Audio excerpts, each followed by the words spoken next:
কোথায় ছিল সেনাপতি? এই পর্যন্ত কোথায় ছিল? আমাদের 7টা বিলাই আর 7টা নেউল মারা গেল। এই পর্যন্ত তোমরা কোথায় ছিল? কি করলা তাই বলো শুনি। আদেশ করেন মহারাজ। কি বলো শুনি। আপনার সব আদেশ আমি পালন করতে কেমনে রাজি পালন আছি। করলো? 7টা নিকুড়িতে মরে হাজার দাতার ভিতর চলে গেছে, তার কি খবর মতো হয়েছে তোমরা? তার মানে আমার এটাই প্রবলেম হয়েছে, তখন আমার চশমা চোখে দিয়েছিলাম। তোমার চশমাকে চোখে দিয়েছিল কি ও এখন কি করেছিল?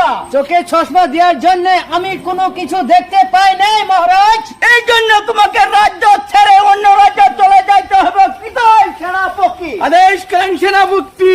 তুমি এই পর্যন্ত কি করিলা? 7টা হেল মারা গেছে, এই পর্যন্ত তুমি কোথায় ছিল? কি করিলা? আমি ছিলাম গাছের উপরে, আমি দেখি নাই, চশমা লাগাইছিলাম, আমি কিচ্ছুই দেখি নাই গাছের উপরে ছিল, গাছের উপরে সাদা কালো পাতা সব ঝরে মাটি পড়ে একদম গাছ হয়েছে। এই পর্যন্ত তুমি কি করেছিল তাই বলো শুনি।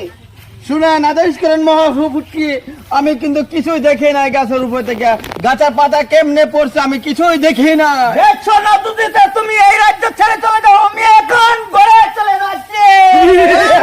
না মহারাজ, এই কাম কোনোদিনও করতে পারবেন না মহারাজ।